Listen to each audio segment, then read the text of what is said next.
Hello learners, बहुत बहुत स्वागत है आपका द व्हाइट बोर्ड में। ऐसा कह सकते हैं आज के इस वीडियो में आपको वृत्त, उसकी जीवा और उसके व्यास से संबंधित एक आसान से क्वेश्चन का सॉल्यूशन बताने वाला हूँ। एक वृत्त में निम्नलिखित में से कौन सा रेखायुक्त समानांतर नहीं हो सकता। समानांतर रेखाएं क्या होती हैं? दो ऐसी रेखाएं जिनके बीच की दूरी समान हो, प्रत्येक जगह पे समान हो और ये दोनों एक दूसरे से अनंत पे जाके मिलती हों, तो इस तरह की रेखाओं को हम लोग समानांतर रेखाएं कहते हैं। इसमें वैसे तो ये सही मायने में देखा जाए तो ये कहीं भी जाके मिलता है नहीं, लेकिन फिर भी इसकी परिभाषा में अनंत पे जाके मिलता है ऐसा लिखा हुआ मैंने देखा था बचपन में। और अभी मुझे मालूम है कि क्यों वहाँ पर लिखा हुआ रहता था कि वो अनंत पे जाके मिलती हैं, क्योंकि मिलती नहीं है लेकिन मिलती हुई प्रतीत होती हैं। कहने का मतलब है कि आप जब यहाँ पे खड़े हो तो ऊपर की तरफ देखते हो तो ऊपर की तरफ देखने पे आपको आसमान दिखाई देता है, और जो आसमान दिखाई देता है तो हमें समझ में आता है कि आसमान क्या है, ऊपर है।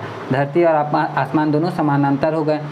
लेकिन जब हम सामने देखते हैं तो कहीं ना कहीं आसमान हमें सामने भी कहीं ना दिखाई देता है, दूर में कहीं, और एक जगह पे जाके ऐसा लगता है कि ज़मीन और आसमान दोनों जाके एक दूसरे से मिल गए हैं। और जब हम वहाँ पे पहुँचते हैं तो वहाँ पे पहुँचने के बाद हमें पता चलता है कि आगे जाके कहीं मिले हैं, और आगे जाते हैं तो कहीं और। तो वो मिलता नहीं है एक्चुअल में कहीं पर भी, लेकिन लगता है कि मिलता हुआ प्रतीत हो रहा है, मतलब मिलता हुआ लगता है हमें। इस वजह से हम कहते हैं कि वो कहाँ पे मिल रहा है, तो वो अनंत पे जाके मिल रहा है। जब आप ट्रेन की पटरियों को देखते हो और यहाँ पे खड़े रहते हो तो खड़े होकर जब पटरियाँ देखते हो तो ऐसा लगता है कि पटरियाँ भी आगे जाके एक दूसरे से मिल रही हैं। एक्चुअल में अगर एक ही लाइन बिछी हुई है अगर, तब तो पटरियाँ कभी नहीं मिलेंगी, और अगर 2 लाइन 3 लाइन हैं तो एक दूसरे को क्रॉस ओवर करने के लिए मिल भी जाती हैं, लेकिन एक लाइन वाली पटरियाँ एक दूसरे से कभी मिलती नहीं हैं, लेकिन देख के लगता है कि मिल रही हैं। इसी वजह से हम उसको कहते हैं कि वो कहाँ, अनंत पे जाके मिल रहा है। लेकिन वहाँ पे जाके देखने के बाद पता चलता है कि और आगे जाके मिल रहा है, इसलिए उसे कहते हैं अनंत पे जाके मिल रहा है। और समानांतर रेखाओं की परिभाषा में ये बात शामिल हो जाता है कि ऐसी दो रेखाएं जिनके बीच की दूरी सभी स्थानों पे समान हो और वो दोनों एक दूसरे से अनंत पे जाके मिलती हों, तो इसी तरह की रेखाओं को हम लोग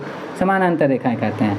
अब आते हैं हम लोग वृत्त पे, कि अगर एक वृत्त की हम लोग बात कर रहे हैं तो वृत्त में कौन कौन सी रेखाएं समानांतर हो सकती हैं। तो सिंपल सी बात है, 2 जीवा।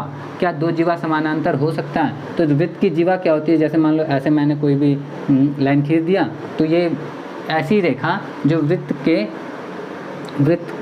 के उसको परिधि को 2 जगह पे स्पर्श करती है, उसको हम जीवा कहते हैं। तो ये भी जीवा है, ये भी जीवा है, ये भी जीवा है और ये भी जीवा है।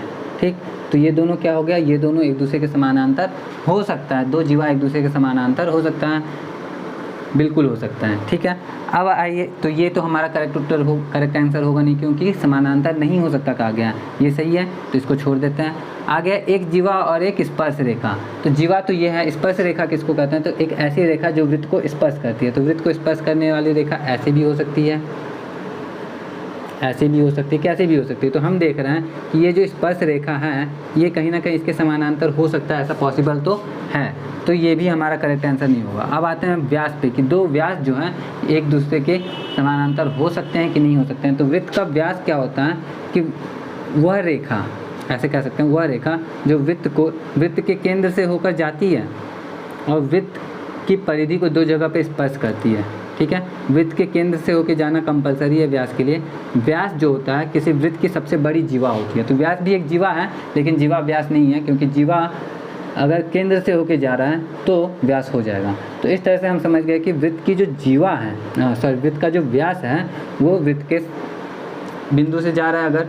अगर दूसरा व्यास जाएगा तो वो भी तो केंद्र से होकर ही जाएगा, और जैसे ही वो केंद्र से होकर जाएगा तो इस रेखा को उसने काट दिया, प्रतिच्छेद कर दिया। जबकि समानांतर रेखाएं एक दूसरे को प्रतिच्छेद नहीं करती हैं, तो इस वजह से वृत्त के 2 व्यास जो होते हैं कभी भी एक दूसरे को प्रतिच्छेद नहीं कर सकते। तो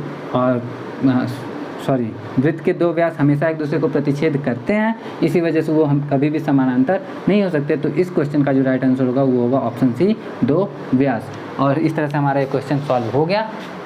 अगर वीडियो अच्छा लगा हो तो लाइक कर देना। बाकी सिंपल सा ही क्वेश्चन था, तो ज़्यादा कुछ डिमांड करूँगा नहीं मैं। बाकी और भी क्वेश्चन के सॉल्यूशन आते रहेंगे, उसके लिए इंटरेस्ट हो, अपडेटेड रहना हो तो चैनल को सब्सक्राइब कर लेना। मैं मिलता हूँ आपसे नेक्स्ट वीडियो में। जय हिंद।